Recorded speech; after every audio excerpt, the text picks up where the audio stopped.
This section is incredibly important. If you don't know what to look for when analyzing your product stats, you are going to be lost and have no direction to go in when determining if a product is a winner or a loser. So guys, right now I'm going to break down the important stats that you need to focus on, as well as the metrics that determine if that is a winning statistic or a losing statistic. So let's get into it.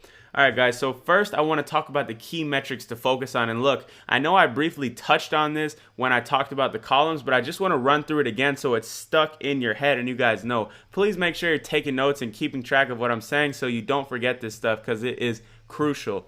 I've put in these metrics in the order of importance. First and foremost, guys, sales is the key metric to focus on. That's what we're after with these ad campaigns. That's what we're going for. We're looking to get people to come to our store and purchase our items. Sales is first and foremost the key metric to focus on. Next up after that, we have ROAS, which, as we clarified before, stands for return on ad spend. This is crucial because this is a transparent stat that is telling us if we're making a good amount of money or not on this specific ad set. After that, we have CPC, which is another important factor. But now, guys, look, if the other two factors, sales and ROAS, are not in line, CPC does not matter whatsoever. So really, it's important to focus on the main two, which is the sales and return on ad spend, because a lot of people end up spending way too much money testing a product because they have a good cheap link click or they have a good CPM. But if you're not making money, you're wasting your money investing heavily into that ad set with false hope that just because it has cheap link clicks is going to work. So CPC is a key metric to focus on, but it is not something that you should put all your bets into. Right after that, we have CTR, which falls in line with CPC. CTR is incredibly important because it shows how effective your ad is in converting people to click through and go to your store.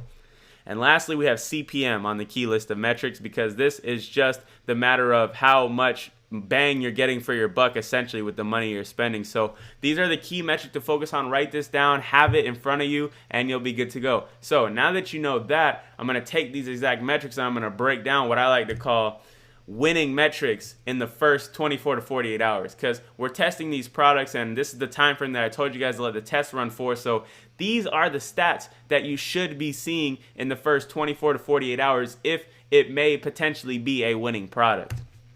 Sales.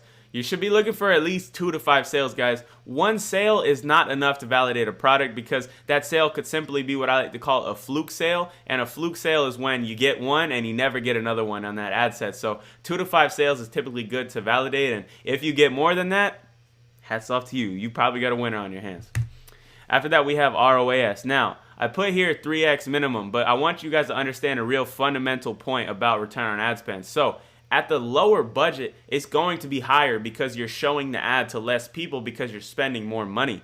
But as you spend more money on the ad's going to get delivered to more people, which in return means that there is going to be more people that aren't going through and converting. So you're going to be spending a little bit more and bleeding a little bit more of your money without maintaining that same amount of profitability. Now, you're still going to be profitable ideally, but it's not likely that you're going to have the same return on ad spend on a high budget ad set than you would on a low budget ad set. So what I like to say, guys, is that 5 times return on ad spend plus is ideal, because like I said, as you scale, it's going to go down. So you want to have a good base for it to go down from. So if you're going down from a 3x ROAS, a 2x ROAS, you're going to be losing money. But if you're going down from a 5, 6, 7x ROAS to a 3 or a 4, you're still going to be making money. So that's why I want to put 5x plus as ideal. But if you have a 3x minimum, you can keep it running because it's likely that the ad set is profitable.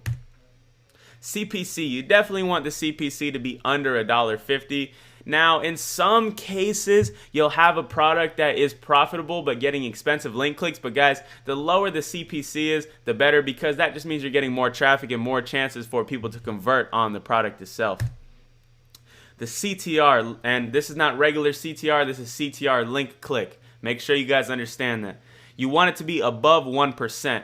Now, this metric, like I said, it isn't like the end-all be-all most important thing. I have products now with like a 0.7 CTR that are still crushing it and extremely profitable for me. So it's not the big determinant, but you do ideally want it to be above 1% because that means at least over 1% of people that see your ad are going through and checking out your store. One huge factor to consider, guys, when you're targeting worldwide, your CTR is going to be lower. Think about it logically. Targeting worldwide, cheaper CPMs, which means you're going to be reaching more people for the amount of money that you spend, which means that less people are going to be clicking into your ad as a whole. So the CTR is going to be lower on worldwide ad sets, so I don't really even pay attention to it all that much when I'm launching worldwide, but yeah, that's a good metric to consider when seeing if it's a winning metric. And lastly, CPM, you just want it to be under 15. If it's higher and the product is still profitable, it would be good, but I really like it to be lower because it allows you to scale more effectively and, like I said, get more bang for your buck. But guys, this right here is the blueprint. You need to have this engraved into your brain. Write it down, save it, memorize it. It's crucial when you're reviewing your ad sets because you need to know if something's a winner or if it's a loser. And if you're not able to tell that, you're just going to be shooting in the dark. So understand this very, very in detail and just have it in your brain because this is all the metrics that you need to know to determine if something is a winner or if it's a loser. Cool, guys. So I am probably going to go back and add a couple more sections within this module as I get this content out there and I see what people are asking about. But as a whole, I pretty much covered everything that you need to know about the beginning stages of Facebook ads, getting everything set up, understanding the platform, launching ads, launching campaigns, targeting, everything that you need to know. And in the next module, we're going to be talking about once you find that winner, how can you scale that winner and take it to the next level? I know scaling is something a lot of people struggle with, and the next module is going to clear up everything for you guys. I have multiple methods that are crushing and methods that you will be able to implement immediately. So guys, hope you got some value from this module. We'll be jumping into the next one soon, and I will see you there. Stay tuned.